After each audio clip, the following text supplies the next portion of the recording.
प्यारे बच्चों नमस्कार। मैं अजय सर आप सबका आपके अपने YouTube channel Ajay Khorwal classes में आपका हार्दिक स्वागत करता हूं। उम्मीद करता हूं कि सारे बच्चे स्वस्थ होंगे, मस्त होंगे। आज हम आपके लिए कक्षा 7 का द्वितीय पाठ है नित्यम पिबामहे सुवासित रसम, यह लेकर के आए हैं। और यह जो पाठ है इसमें 3 शब्द दिए गए हैं। 3 शब्द आपके क्या दिए गए हैं? नित्यम पिबामहे सुवासित रसम। सुवासित रसम, नित्यम यानी लगातार, रोजाना, पिबामहे यानी पीना चाहिए, और सुवासित रसम यानी सूक्तियों के रस को, सुवासित रस को, ठीक है। सूक्तियों के रस को क्या करना चाहिए? पीना चाहिए। यह जो पाठ है बहुत ही इंटरेस्टिंग होने वाला है। यह पाठ कैसा होने वाला है? इंटरेस्टिंग होने वाला है। इस पाठ में क्या क्या आएगा? तो इस पाठ में हम सूक्तियों के बारे में पढ़ेंगे, जिसमें 8 से 9 सूक्तियां होंगी इस पाठ में। यह जो पाठ है आपका एक संवाद के रूप में है, यानी एक वार्तालाप के रूप में है कि बच्चे बैठे हुए हैं, अध्यापक क्लास में हैं, देखिए, और बच्चे अध्यापक से बातचीत कर रहे हैं, अध्यापक बच्चों को समझा रहा है। और जब ये बातों का कंक्लूजन होता है, जहां पर समाप्त होती है, तो वहां पर क्या होता है? ये कहते हैं कि भाई ये सुवासित जो है वो बहुत अच्छी है, और हमें भी क्या है, सुवासित पढ़ना है, यानी सूक्तियां पढ़नी है। तब अध्यापक कहता है कि हम आपको सूक्तियां पढ़ाते हैं, तब आपकी ये सूक्तियां चालू होती हैं। बात समझ में आ गई यहाँ तक? तो हम एक एक चीज को एक एक देखो, चित्रों के माध्यम से पाठ को बहुत ही रोचक बनाया गया है। यहाँ पर चित्रों के माध्यम से चित्र हैं, और वार्तालाप की वजह से यह पाठ जो है वो बहुत ही अच्छा हो गया, रोचक हो गया है, जो कि हमें इंटरेस्टिंग लगता है। तो हम सारे पाठ को अच्छे से पढ़ेंगे, एक एक शब्द को अच्छे से अर्थ करेंगे, और उसके बाद में एक एक मीनिंग पे हम ध्यान देंगे। और जब पाठ हमारा खत्म हो जाएगा, उसके बाद में हम एक क्वेश्चन आपसे पूछेंगे, होमवर्क आपके लिए देंगे, ठीक है ना। और चलिए अब हम ज़्यादा बात ना करते हुए पाठ को शुरू करते हैं। देखिए, जैसा कि मैंने आपको बताया, पाठ का नाम क्या है? नित्यम पिबामहे संस्कृतम। इसका मतलब क्या है कि नित्यम मैंने लगातार, नित्यम मैंने लगातार, रोजाना, पिबामहे यानी पीते हैं, पिबामहे यानी पीते हैं। अब मुझे ये बताइए, पिबामहे जो है वो किस पुरुष का कौन सा वचन है? पिबामहे जो है वो किस पुरुष का कौन सा वचन है धातु रूपों में? क्या आप बता सकते हो? तो ये जो है वो आपका कौन सा है? उत्तम पुरुष और बहुवचन। किसका है? उत्तम पुरुष बहुवचन। तो बेटा हम आपसे पूछ रहे हैं कि पिबामहे जो है इसमें कौन सा पुरुष और कौन सा वचन है? बताइए बेटा। उत्तम पुरुष और बहुवचन। बहुत बढ़िया। तो इसमें उत्तम पुरुष बहुवचन है। अब मैंने आपको एक नियम बता रखा है। क्या नियम बता रखा है? कि धातु हमारी जिस पुरुष एवं जिस वचन का होगी, कर्ता भी हमारा उसी पुरुष एवं उसी वचन का होगा। तो यहां पर उत्तम पुरुष बहुवचन का कर्ता क्या होता है? क्या होता है बताइए? हाँ, उत्तम पुरुष बहुवचन का कर्ता होता है हमारा वयम। क्या होता है? वयम। वयम मैंने हम सब। बहुत बढ़िया। वयम मैंने हम सब। तो यहां पर वयम नहीं दिख रहा है, लेकिन क्रिया यहां पर पिबामहे आ रही है उत्तम पुरुष बहुवचन की। इसका मतलब वयम होगा तभी क्रिया आ रही है, क्योंकि नियम बता रखा है हमने आपको। तो ये पाठ क्या कह रहा है कि हम सब, वयम है ना, हम सब, रोजाना सुवासित रसम, सु यानी अच्छे, सु यानी अच्छे, अच्छे, और भाषित, भाषित यानी वचन, यानी अच्छे वचन, यानी सूक्ति। और सूक्ति जो होती है इसको भी हम क्या कहते हैं? सु प्लस उक्ति। इसका मतलब भी होता है सु यानी अच्छा, और उक्ति यानी कथन, यानी अच्छे कथन। और सुवासित का मतलब भी होता है अच्छे वचन या अच्छे कथन। रसम यानी रस को, आनंद को, ठीक है। तो हम सब क्या करें कि रोजाना लगातार सूक्ति रस को पिबामहे यानी पीते हैं। तो ये पाठ का नाम है। तो पाठ के नाम से आपको पता लग रहा है कि सूक्तियों की बात हो रही है। किसकी बात हो रही है बेटा?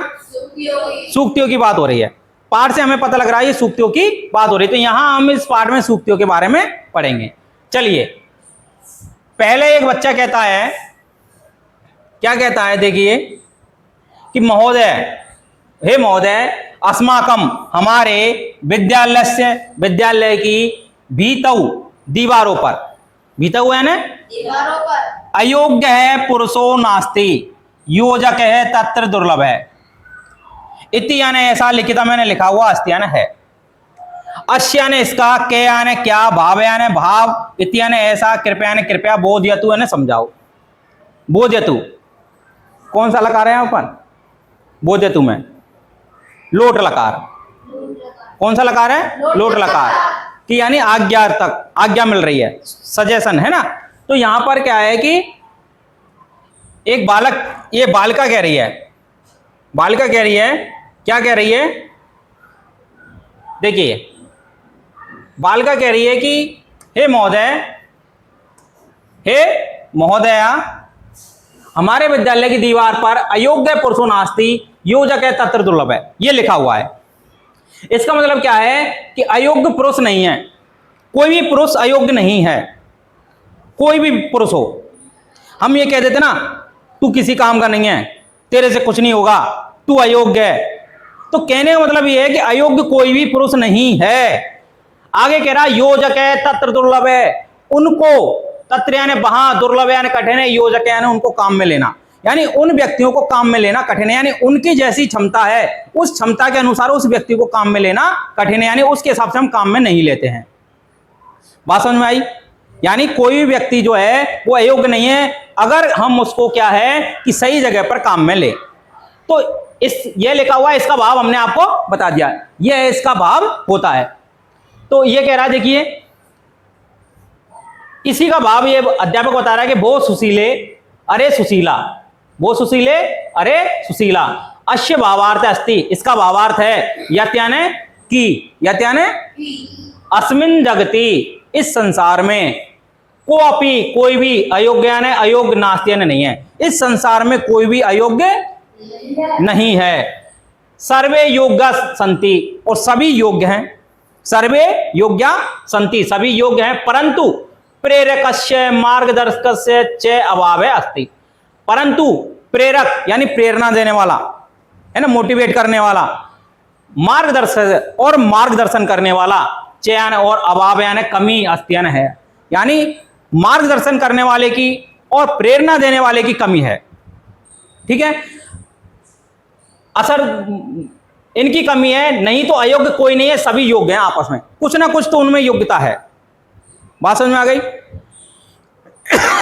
इसके बाद में ये बच्ची कह रही है पहले तो, इसके बाद में ये बच्ची कह रही है, दूसरी बच्ची कह रही है कि मान्यवार अहम अपि विद्यालय से परिसरे एतादृशम श्लोकम पठितवती, यानी हे मान्यवार, मैंने भी, अहम यानी मैंने, अपि यानी भी, विद्यालय से परिसरे, विद्यालय के परिसर में, विद्यालय के आंगन में, एतादृशम, इस प्रकार के श्लोक, मैंने श्लोक को पठितवती यानी पढ़ा है, मैंने भी इस प्रकार के श्लोकों को पढ़ा है।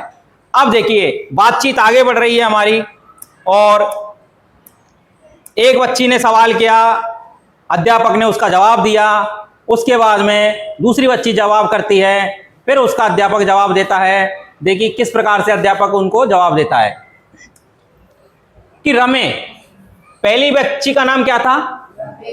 सुशीला। पहली बच्ची का नाम क्या था? सुशीला। दूसरी बच्ची का नाम क्या है? रमा, है ना, संबोधन में रमे हो जाता, एकारांत हो जाता है। तो रमा, एतानी यानी ये, सुभाषितानी यानी सूक्तियां, संतियां हैं, ये सब क्या हैं? सूक्तियां हैं, सुभाषित हैं, यानी मीठे वचन हैं, मधुर वचन हैं।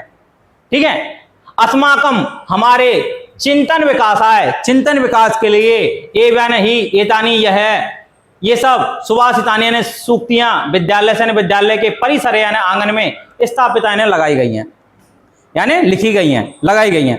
तो ये जो सूक्तियां हैं, ये सब जो अमन सुशीला ने देखा कि भाई अध्यापक से कह रही है कि हमने ये उसको पढ़ा, इसका अर्थ क्या होता है। फिर रमा कह रही है कि मैंने भी ऐसे श्लोकों को कई जगह देखा है।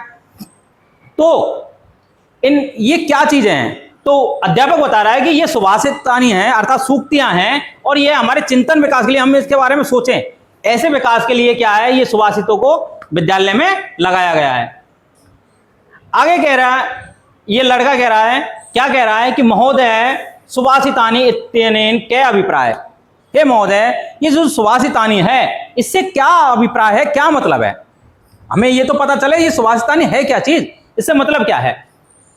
ये कह रहा है पुत्र वत्स पुत्र मानवा नाम, अध्यापक कह रहा है विविध मूल्यानाम विकासाय श्रेष्ठ जनई उक्तानि सुवचनानि एव सुभाषितानि। हे पुत्र, मानवा नाम मानवों के, विविध मूल्यानाम अनेक मूल्यों के, विकासाय विकास करने के लिए, श्रेष्ठ जनई श्रेष्ठ जनों के द्वारा, उक्तानि कहे गए, सुवचनानि अच्छे वचनों को, एव या नहीं सुभाषितानि सुभाषितानि कहते हैं, यानी सूक्तियां कहते हैं। यानी जो श्रेष्ठ पुरुष हैं जिन्होंने जो वचन कहे हैं उनको ही हम क्या कहेंगे, सुभाषितानी कहेंगे, यानी सूक्तियां कहेंगे। और उन्होंने किस लिए कहे, वो मानव के अनेक मूल्यों का विकास करने के लिए, यानी मानवों के मूल्यों का विकास हो सके। तो सूक्तियां जो हैं वो हमें संस्कार देती हैं, अच्छी अच्छी बातें सिखाती हैं। ठीक है, अब हम आगे बढ़ते हैं। देखिए आपको इसमें यहां तक जो वार्तालाप चल रही है वो कैसी लग रही है, चित्रों के माध्यम से है ना, तो आपको अच्छी लग रही है नहीं लग रही है। हाँ जी, देखिए अब एक लड़का है, ये लड़का कह रहा है, क्या कह रहा है, श्रीमन हे श्रीमान सुभाषितानाम पठनेन क्या लाभ है, यानी सुभाषितों के अर्थात मधुर वचनों के, सूक्तियों के पठनेन पढ़ने से क्या लाभ है, यानी लाभ है, यानी सूक्तियों के पढ़ने से हमें लाभ क्या है पता तो लगे। मान लो हम ये सूक्तियां पढ़ रहे हैं तो इसका लाभ क्या है। तो अध्यापक कह रहा है कि प्रिय सुरेश, इस बच्चे का नाम क्या है, सुरेश। प्रिय तो कह रहा है कि बच्चे, प्यारे बच्चे, प्रिय मतलब नाम क्या है, सुरेश। सुभाषिता नाम सुभाषितों के, यानी सूक्तियों के, पठने यानी पढ़ने से, अस्माकम यानी हमारा, नैतिक यानी नैतिक, सामाजिक यानी सामाजिक, च यानी और, विकास यानी विकास, भक्ति यानी होता है। तो जो सूक्तियों को हम पढ़ते हैं उससे हमारा नैतिक विकास होता है और सामाजिक विकास होता है। अस्माभि किम कर्तव्यम किंच न कर्तव्यम इति सुभाषितानि बोध्यति। तो हमारे द्वारा, अस्माभि यानी हमारे द्वारा, किम यानी क्या, कर्तव्य मैंने करना चाहिए, किंच इसको हम टुकड़े करेंगे तो किम प्लस च, किम यानी क्या, च यानी और, न यानी नहीं, कर्तव्य में करना चाहिए। तो हमारे द्वारा क्या करना चाहिए और क्या नहीं करना चाहिए, ऐसा सुभाषितानि बोध्यन्ति, ऐसे जो है वो सूक्तियां हैं वो हमें जानकारी देती हैं, बोध्यन्ति यानी जानकारी देती हैं। अब ये बालिका कह रही है, भाई क्या कह रही है, अहो अरे वयम अपि सुभाषितानि पठितुम इच्छामि। जब भाई सुभाषितानि जो हैं, जो सूक्तियां जो हैं वो इतनी अच्छी हैं तो अरे हमें भी, वयम यानी हम सब, अपि यानी भी, सुभाषितानि यानी सूक्तियों को पठितुम यानी पढ़ने के लिए इच्छा मैंने चाहते हैं। तो हम भी भैया सूक्तियों को पढ़ना चाहते हैं। जब सुभाषितानि इतनी अच्छी हैं, हमारे सामाजिक विकास करेंगी, नैतिक विकास करेंगी, तो जब इतनी अच्छी सूक्तियां हैं तो हम भी उनको पढ़ना चाहते हैं भैया। बच्ची कह रही है कृपया आसमान पाठयतु, हे आचार्य कृपया हमें पढ़ाइए, कृपया आसमान यानी हमारे लिए, पाठयतु यानी पढ़ाओ, कृपया हमारे लिए पढ़ाओ। अध्यापक कहता है समीचीनम, ठीक है, उचित है। तरी तो वयम यानी हम सब, सुभाषिता नाम सुभाषितों के, रसम यानी रस को, पिबामि यानी पीते हैं। तो देखिए हम सब क्या है, सुभाषितों के रस को पीते हैं, अर्थात सूक्तियों के रस को पीते हैं। अब यहां से हमारी सूक्तियां चालू होंगी, यहां से हमारी सूक्तियां क्या होंगी बेटा, शुरू होंगी। तो अब हम आगे बढ़ते हैं। देखिए पहली सूक्ति आ गई, यहां पर एक एक सूक्ति का बहुत ही अच्छा सा यहां पर पदच्छेद दे रखा है, अन्वय दे रखा है, भावार्थ दे रखा है, और हमें भी अच्छे से पढ़ना है जिससे हमें एक एक सूक्ति समझ में आए, एक एक सूक्ति का अच्छे से अर्थ ध्यान देना है। ठीक है बेटा, देखिए सबसे पहले क्या कह रहा, वस्त्रेन वपुषा वाचा विद्या विनयेन च बकारई पंचभी युक्तो नरो भवति पूजित है। ये क्या है, हमारी एक सूक्ति है, एक श्लोक है। इसका पदच्छेद दे रखा है, एक एक पद को अलग अलग कर रखा है। वस्त्रेन, बपुसा, वाचा, विद्या, विनयेन। देखो विनयेन, चय, बकारई, पंचवी, इसको अलग कर दिया यहां से। पंचवी, युक्त है, नर है, भवती, पूजित है। ये क्या कर दिया है? पदच्छेद। इसके बाद बात करते हैं हम अन्वय की। इसके बाद हम किसकी बात करते हैं? अन्वय की। अन्वय क्या कह रहा है? वस्त्रेन, बपुसा, वाचा, विद्या, विनयेन, चय, इति एतई, पंचवी, बकारई, युक्त है, नर है, पूजित है, भवती। ठीक है, अब हम इसका अर्थ बताते हैं।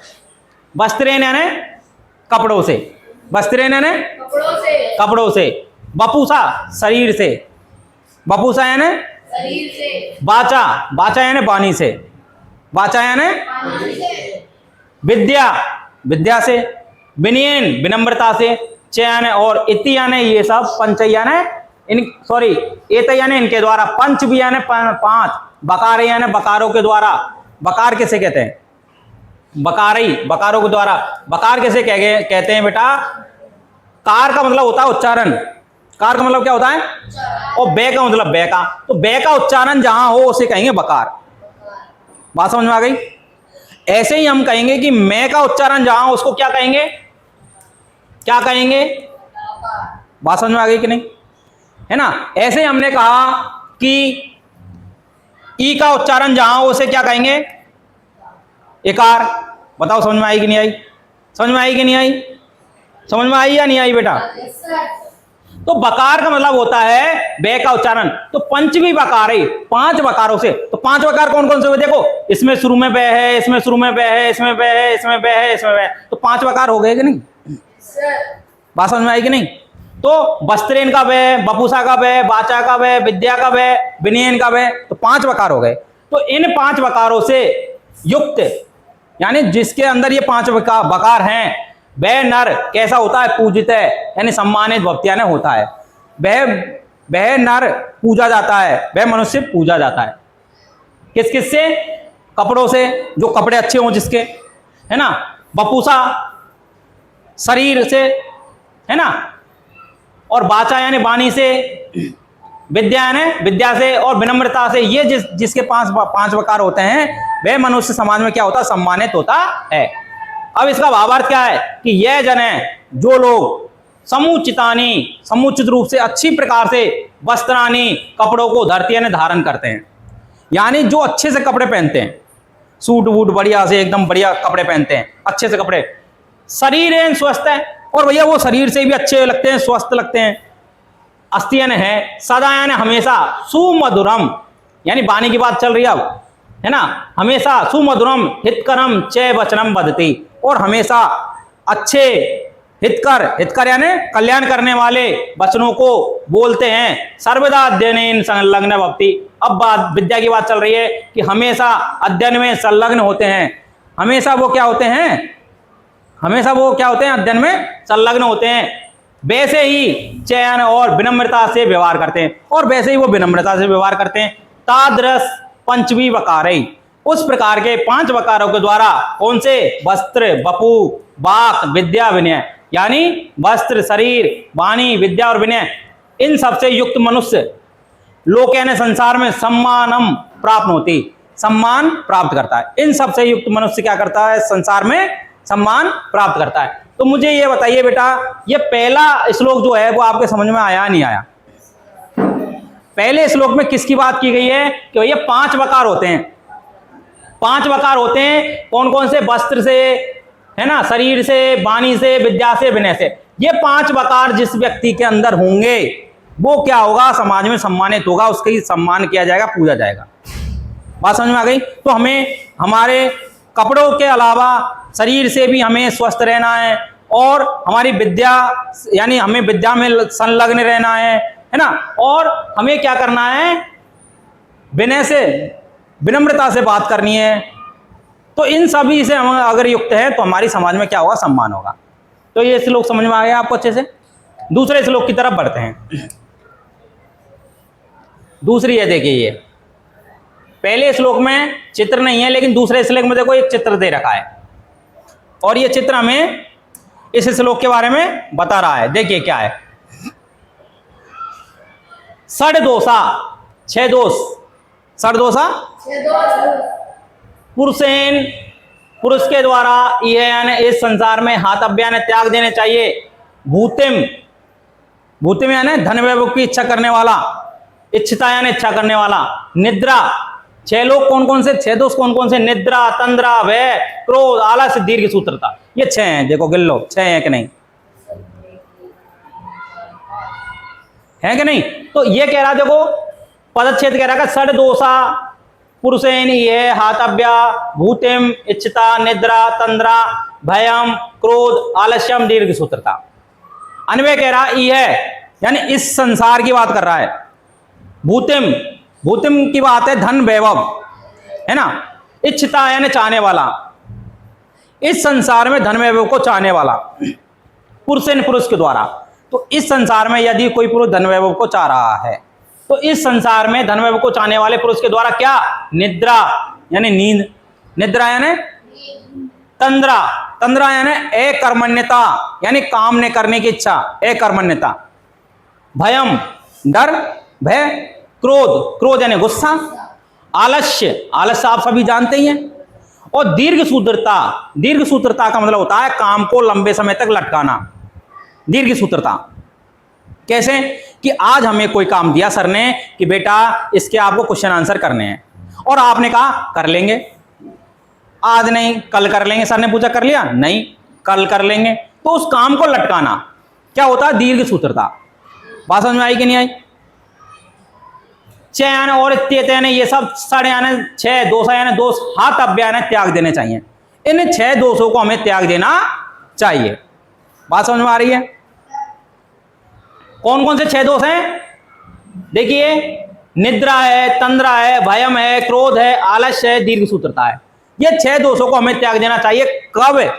अगर हम भूतिम, भूतिम यानी धन वैभव, अगर हम धन वैभव की इच्छा कर रहे हैं कि हमें सम्मान चाहिए, हमें धन चाहिए, इस चीज की हम इच्छा कर रहे हैं, तो हमें ये सब 6 जो दोष हैं उनको त्याग देना चाहिए। भावार्थ देखिए, भावार्थ क्या कह रहा है? अस्मासु हमारे निद्रता, निद्रा आदि षड दोषा भवंती, हमारे जो हैं हमारे अंदर निद्रा आदि 6 दोष होते हैं। एत यानी ये अस्माकम यानी हमारे ऐश्वर्य यानी ऐश्वर्य के, उन्नतेश्य और उन्नति के, अवरोधक यानी अवरोधक भवंती यानी होते हैं। यह हमारे ऐश्वर्य और उन्नति के अवरोधक होते हैं। अतः इसलिए यदि मानव स्वजीवने धनिक है, अपने जीवन में, स्वजीवन यानी अपने जीवन में, धनिक यानी धनवान, विद्वान, बायन अथवा भविष्य में होने के लिए इच्छा कहना चाहता है। यदि मानव अपने जीवन में धनवान और विद्वान होना चाहता है, वैभव को चाहता है, ऐश्वर्यम वैभवम च प्राप्तुम वांछति, यदि ऐश्वर्य और वैभव को प्राप्त करना चाहता है, तन यानी तो, से यानी वह, अति निद्रा बहुत ज्यादा सोना, है ना, तंद्रा अकर्मण्यता काम ने करने की इच्छा, भीतिम डर, क्रोध, आलस्य और विलंब से कार्य करने की प्रवृत्ति, चयन और एतान यानी इन षड दोषान परित्यज्यते, इन 6 दोषों को छोड़ देना चाहिए। तो क्या आप भी इन 6 दोषों को छोड़ेंगे या नहीं? बात समझ में आई कि नहीं आई? तो इस प्रकार से हमारे 2 श्लोक यहां पर कंप्लीट होते हैं। फिर ये तीसरा श्लोक है, ये तीसरा श्लोक है। आगे देखिए, अद्विगात्राणि शुद्ध्यन्ति मने सत्येन शुद्ध्यति, विद्या तपोभ्याम भूतात्मा बुद्धि ज्ञानेन शुद्ध्यति।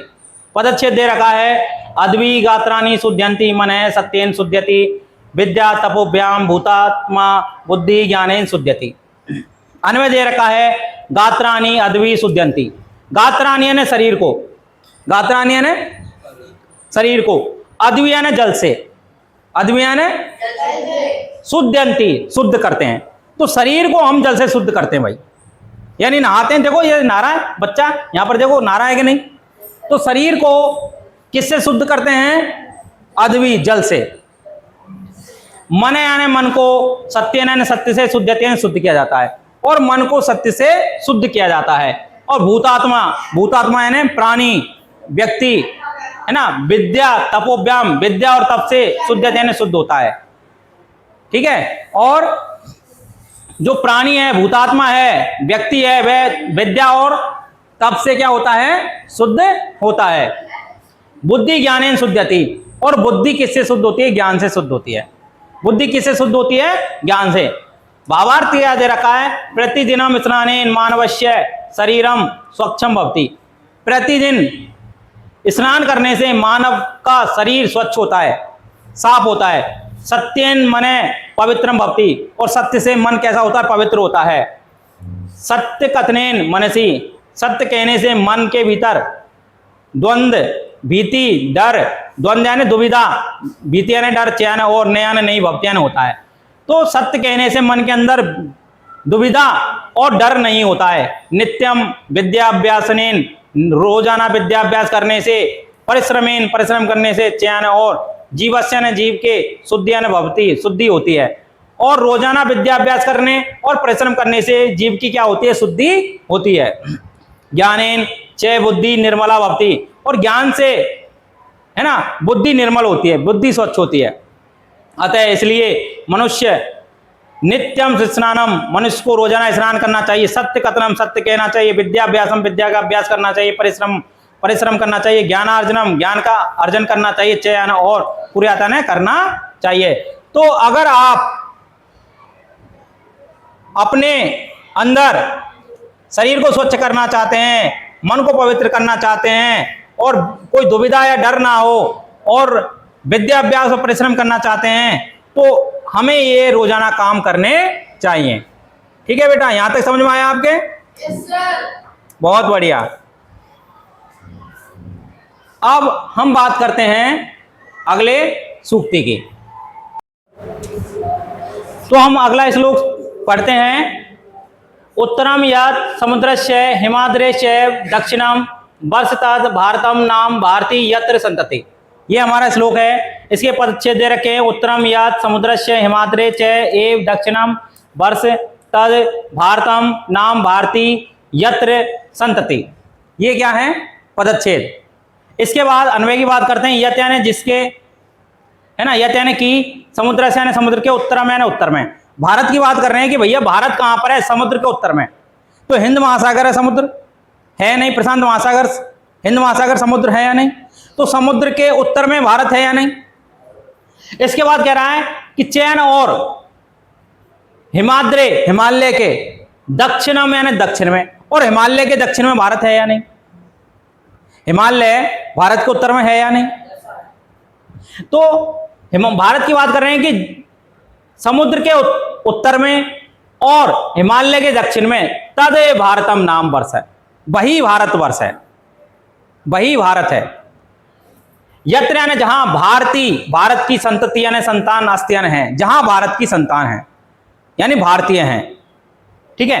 भावार्थ क्या कह रहा है कि अस्मिन सुवासिते, इस सुवासित में यानी इस सूक्ति में सुवासित कार है, जो सूक्तिकार है, भारतस्य, भारत के भौगोलिक स्वरूपम वर्णयति, भारत के भौगोलिक स्वरूप का वर्णन करता है। यानी भौगोलिक स्वरूप का मतलब उसके क्षेत्र के बारे में बता रहा है कि भारत किस जगह मौजूद है। भौगोलिक स्वरूप का वर्णन कर रहा है। क्या वर्णन कर रहा है? कि हिंद महासागर के उत्तर भाग में और हिमालय से दक्षिण भागे यह भूभाग अस्ति, जो भूभाग है, तो हिमालय के उत्तर भाग में, सॉरी, हिंद महासागर के उत्तर के भाग में और हिमालय के दक्षिण भाग में जो भूभाग है, तस्य भूभागस्य नाम भारतवर्षम, उस भूभाग का नाम भारतवर्ष है, यानी भारत है। अत्रत्या, यहां पर, नागरिका यानी नागरिक, नागरिक, भारतीय यानी भारतीय, इति यानी इस प्रकार से प्रसिद्ध है, प्रसिद्ध है। तो यहां के जो नागरिक हैं वो भारतीय इस नाम से प्रसिद्ध हैं। कहीं भी हम विदेशों में जाते हैं, क्या भाई कौन है? हम कहते हैं भारतीय। तो यहां के जो नागरिक है वो किस नाम से प्रसिद्ध हैं? भारतीय। बहुत बढ़िया। अब हम आगे अगले श्लोक की तरफ चलते हैं। ये श्लोक उम्मीद करता हूं आपके समझ में आ गया होगा। देखिए बहुत ही प्यारा श्लोक है। देखिए यहां पर आपको ये चित्र दिख रहे हैं। चित्रों के माध्यम से इस पाठ को बहुत ही रोचक बनाया गया। चित्र क्या दिख रहा है? नल में से पानी टपक रहा है।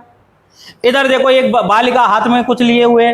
तो ये श्लोक क्या कहता है? जल बिंदु निपातेन, जल बिंदुओं के निपाते ने गिरने से क्रमशः यानी लगातार, पूर्यते ने भर जाता है, घटे यानी घड़ा, स यानी वह, हेतु यानी कारण है, सर्व विद्या नाम सभी विद्याओं का, धर्मस्य यानी धर्म का चयन, और धनस्य यानी धन का चयन है, पदच्छेद दे रखा, जल बिंदु निपातेन क्रमशः पूर्यते घटे से हेतु सर्व विद्यानाम धर्मस्य च धनस्य च।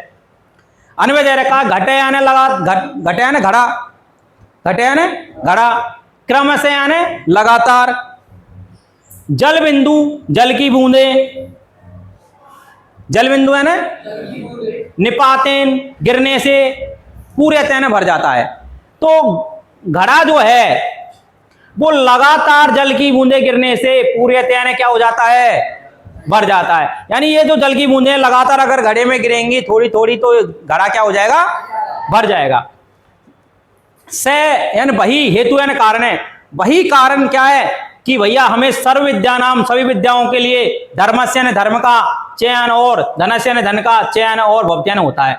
तो वही कारण, जैसे जैसे जल के गिरने से घड़ा भर जाता है, वही उसी तरीके से सभी विद्याओं के लिए धर्म और धन की आवश्यकता होती है। धर्म और धन जरूरी होता है ना, धर्मस्य धर्म का और धन का भवत्यन होते हैं। भावार्थ क्या कह रहा है कि यथा निरंतरम, जिस प्रकार से लगातार जलस्य बिंदु नाम जल के बिंदुओं के पतने ने गिरने से रिक्त यानी खाली, रिक्त यानी अपि यानी भी, घटे यानी घड़ा, पूर्ण भवती पूरा भर जाता है ना। तो जैसे लगातार जल की बूंदों के गिरने से खाली घड़ा भी पूरी तरह से भर जाता है, तथैव वैसे ही, तथैव यानी वैसे ही जीवन यानी जीवन में, निरंतर यानी लगातार, अभ्यास यानी अभ्यास से, सामान्य अपि सामान्य भी, मानव यानी मानव, सर्व प्रकारम सभी प्रकार से, ज्ञानम यानी ज्ञान को, धर्मम यानी धर्म को, धनम यानी धन को, चयन और लभते यानी प्राप्त करता है। तो उसी प्रकार से मानव भी क्या करता है, लगातार अभ्यास से, लगातार अगर हम अभ्यास कर रहे हैं तो उससे मानव क्या करता है, सभी प्रकार के ज्ञान को प्राप्त करता है, धर्म को प्राप्त करता है और धन को प्राप्त करता है। तो वही क्या है, सभी विद्याओं को प्राप्त करता है, धन को और धर्म को और धन को प्राप्त करता है। ये श्लोक यहां समझ में आ गया। नेक्स्ट श्लोक की ओर चलते हैं हम। देखिए अगला श्लोक, हाँ जी देखिए, इसमें देखिए चित्र, देखिए ये चित्र में क्या हो रहा है, एक प्रयोगशाला का चित्र है। इस प्रयोगशाला में क्या हो रहा है, एक बालिका अभ्यास कर रही है, कुछ बना रही है। यहां पर देखिए सारी चीजें, तो ये इसी में श्लोक के अनुसार ही है। देखिए क्या है, यह यानी जो, यह यानी पठती यानी पढ़ता है, लिखती यानी लिखता है, पश्यति यानी देखता है, परिपश्यति अच्छी तरह से पूछता है, पंडिता नाम पंडितों के यानी विद्वानों के, उपाश्रयति पास में बैठता है, तस्या ने उसका दिवाकर किरणई सूर्य की किरणों के द्वारा, नलिनीम इदम यानी कमल के समान, विस्तारिता यानी विस्तारित होती है, बुद्धि यानी बुद्धि। पश्चिद दे रखा है, यह पढ़ती लिखती पश्यति परिप्रेक्षति पंडितान उपाश्रयति तस्य दिवाकर किरणई नलिनी दलम एवं विस्तारिता बुद्धि। अन्वय दे रखा, अन्वय क्या है, ये यानी जो, ये यानी पढ़ती यानी पढ़ता है, लिखती यानी पश्यति देखता है, कैसे, अच्छी तरीका से देखना, ये नहीं नॉर्मल, अच्छी तरीके से देखता है, परिप्रेक्षति अच्छी प्रकार से पूछता है, पंडितान उपाश्रयति और विद्वानों के पास, पंडितान यानी विद्वानों के पास, उपाश्रयति यानी बैठता है, चयन और तस्य ने उसकी बुद्धि यानी बुद्धि, उसकी बुद्धि कैसी होती है, दिवाकर किरणई सूर्य की किरणों से, नलिनी दलम कमल, एवं यानी समान, विस्तारिता यानी जैसे विस्तारित होता है, जैसे ही सूर्य की किरणें पड़ती हैं तो कमल खिलने लग जाता है, उसी प्रकार से भक्ति यानी होती है बुद्धि भी। तो ये कह रहा है कि उसकी बुद्धि भी सूर्य की किरणों के द्वारा कमल के समान विस्तारित होती है, कमल के समान विस्तारित होती है। जैसे सूर्य की किरणों से कमल विस्तारित होता है, कमल खिलता है, वैसे ही मनुष्य की बुद्धि भी कब विस्तारित होती है, जब वह पढ़ता है, लिखता है, अच्छी तरीके से देखता है, अच्छी तरीके से पूछता है और विद्वानों के पास में बैठता है, तब उसकी बुद्धि भी क्या अच्छी तरह से निकल के आती है, विस्तारित होती है, बढ़ती है।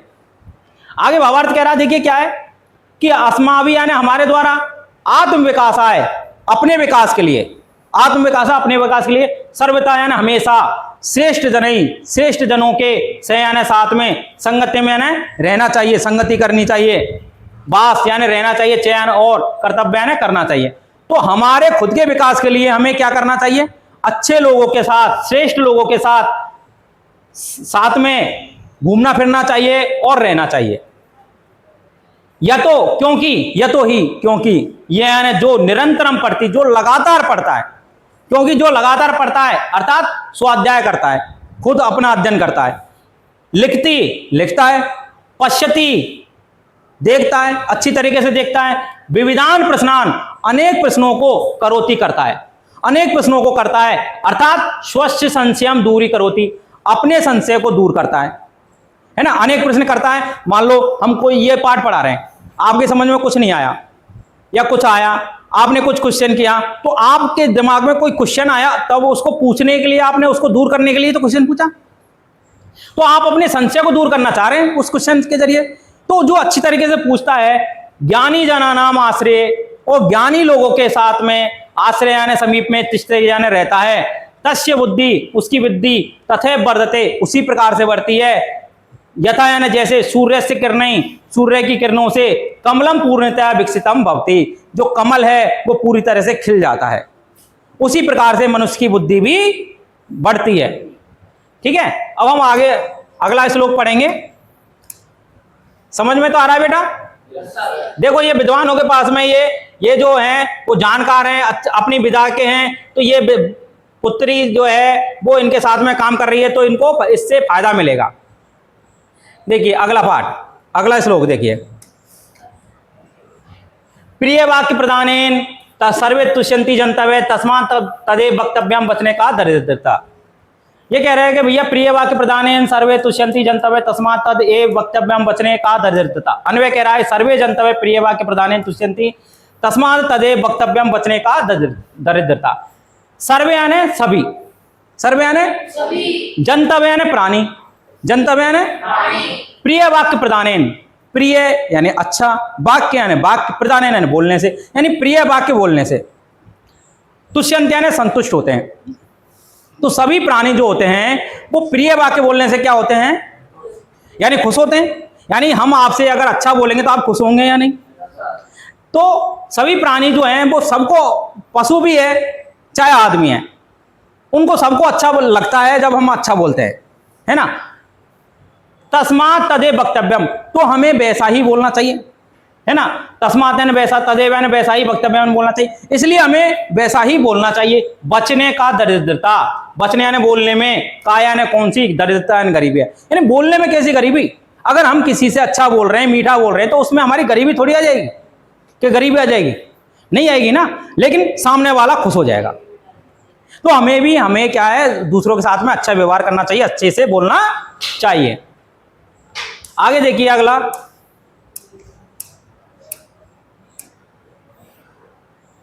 देखिए इसका भावार्थ देख लेते हैं हम। देखिए इसमें एक चित्र दे रखा है, तो देखो ये हिरन है, यहां पर ये मोर है ना, तो यहां पर ये इनसे भी अच्छे से बात कर रहे हैं। देखिए भावार्थ क्या है कि मधुर भाषणेन, मीठा बोलने से, सर्वे यानी सभी, अप यानी भी, प्राणी यानी प्राणी, अस्माकम सर्वाणी मित्राणी, हमारे सभी मित्र, माता पिता है ना, भ्रातरा यानी भाई, इत्यादि यानी आदि, प्रसन्न यानी प्रसन्न, भवंती यानी होते हैं। तो मीठा बोलने से, अच्छा बोलने से सभी प्राणी, हमारे सभी मित्र, माता पिता भाई आदि सभी कैसे होते हैं? प्रसन्न होते हैं। तो मधुर भाषणेन कापी हानि नास्ति, तो मीठा बोलने से कापी यानी कोई भी, हानि यानी हानि, नास्ति यानी नहीं है, मीठा बोलने से कोई भी हानि मतलब नुकसान। अतः इसलिए सर्वदा मधुर भाषणम एव करणीयम, इसलिए हमें सर्वदा हमेशा ही क्या बोलना चाहिए? मीठा बोलना चाहिए।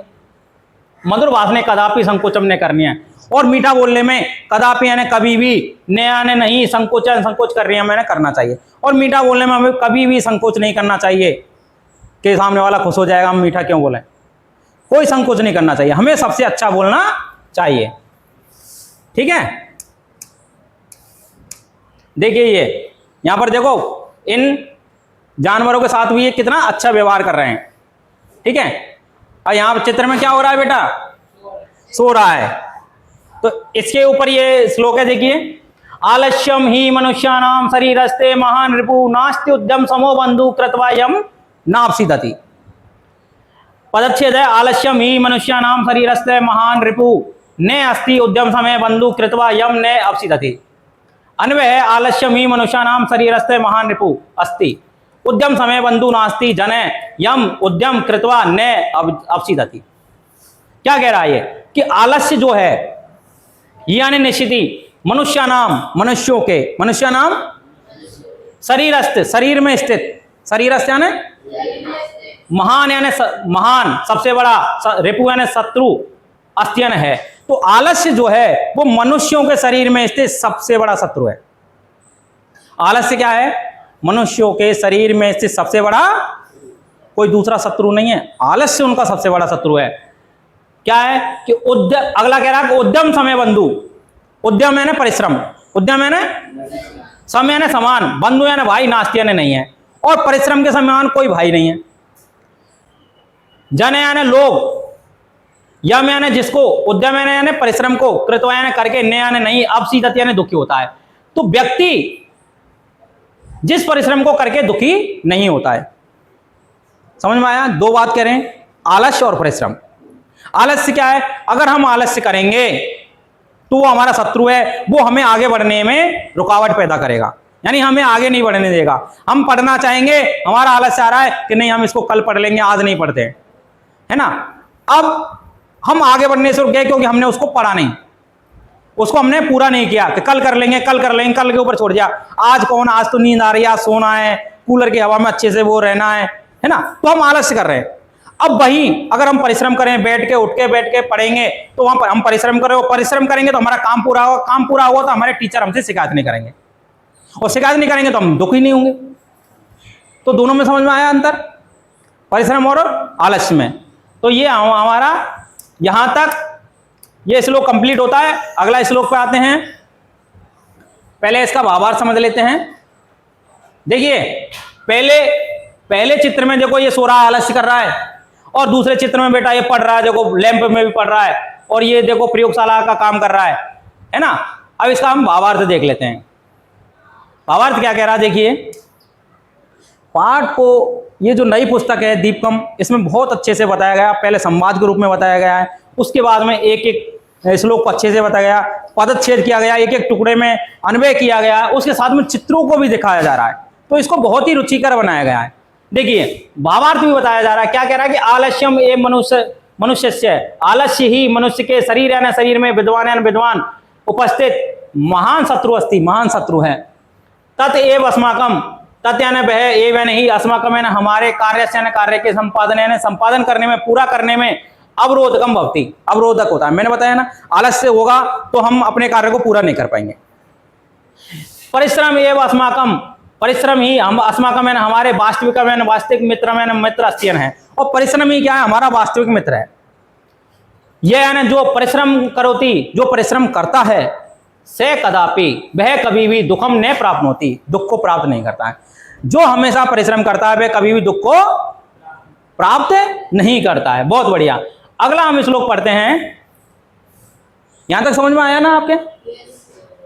अष्टादश पुराणेषु व्यासस्य वचनम द्वय, परोपकाराय पुण्याय पापाय परपीडनम।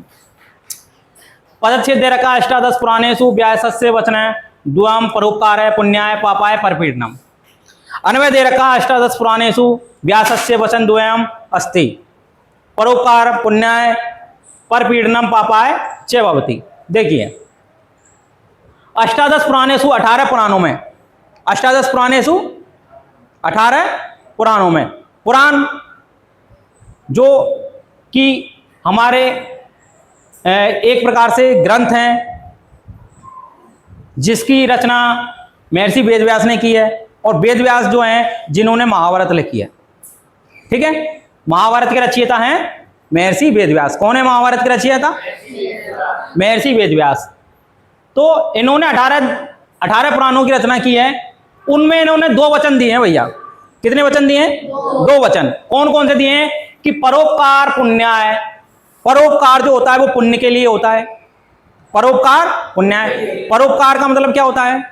दूसरे की भलाई करना, पर यानी दूसरे की, उपकार यानी उपकार करना, भलाई करना, यानी दूसरे की भलाई करना पुण्य होता है भैया। पुण्य मतलब अच्छा कार्य। हम कहते हैं ना दूसरे की भलाई करेंगे तो तुम्हें पुण्य मिलेगा। तो परोपकार क्या होता है? पुण्य के लिए होता है। और पापाय परपीड़नम, पापा यानी पाप के लिए, परपीड़नम पर यानी दूसरों को, पीड़नम यानी पीड़ा देना। अगर हम दूसरों को पीड़ा पहुंचा रहे हैं तो उससे हमें क्या होगा? पाप मिलेगा। बात समझ में आई? देखिए क्या कह रहा है कि 18 पुराणों में व्यास के 2 वचन हैं, कौन कौन से? परोपकार पुण्य के लिए और दूसरों को पीड़ा पाप के लिए होती है भैया। अगर हम दूसरों को पीड़ा दे रहे हैं वो उसका मतलब हम पाप कर रहे हैं।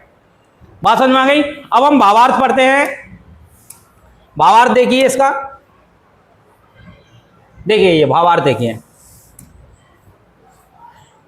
महर्षि वेदव्यासस्य अष्टादश पुराणा नाम सार वचनम द्वय अस्ति, यानी महर्षि वेदव्यास ने जो 18 पुराण लिखे हैं उनका जो सार है वो केवल 2 वचनों में है। उनका सार कितने वचनों में है? 2 वचनों में। कौन कौन से? परेशान उपकारेण पुण्यम भवति, दूसरों का उपकार करने से पुण्य होता है भाई। परेशान मैंने दूसरों का, उपकारेण यानी उपकार करने से, भलाई करने से, पुण्यम भवति पुण्य होता है। परेशान पर पीड़नेन पापम भवति थी, और दूसरों को पीड़ा देने से, पीड़नेन पीड़ा देने से क्या होता है? पाप होता है। अतः इसलिए, अतः यानी अस्मा भी हमारे द्वारा सर्वदा हमेशा परोपकार करनी है, परोपकार करना चाहिए। इसलिए हमारे द्वारा हमेशा क्या करना चाहिए? परोपकार करना चाहिए। अन्येषां पीड़नम, दूसरों को पीड़ा कदापि यानी कभी भी नहीं करना चाहिए, और दूसरों को पीड़ा कभी भी हमें नहीं करनी चाहिए। ठीक है, यहां तक समझ में आया आपके?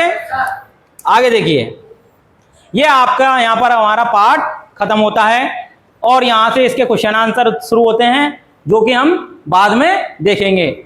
आज आपके लिए जो होमवर्क है, आपको होमवर्क है कि भैया वेदव्यास, आपका होमवर्क क्या है बेटा? वेदव्यास की रचना क्या है ना? वेदव्यास ने क्या रचना है, ये आपको कमेंट बॉक्स में कमेंट करके बताना है। दूसरा आपके लिए क्वेश्चन है कि महाभारत की रचना किसने की? महाभारत की रचना किसने की? रचना किसने की? ये भी आपको कमेंट बॉक्स में करना है। ये आपके लिए होमवर्क है, इसको आप कमेंट बॉक्स में कमेंट करके बताएंगे कि वेदव्यास की रचना कौन सी है और महाभारत की रचना किसने की। मैंने पाठ के दौरान बीच में इसको बताया है, तो अगर आपने अच्छे से पाठ को पढ़ा होगा, समझा होगा, तो आप इसको अच्छे से आंसर दे पाएंगे।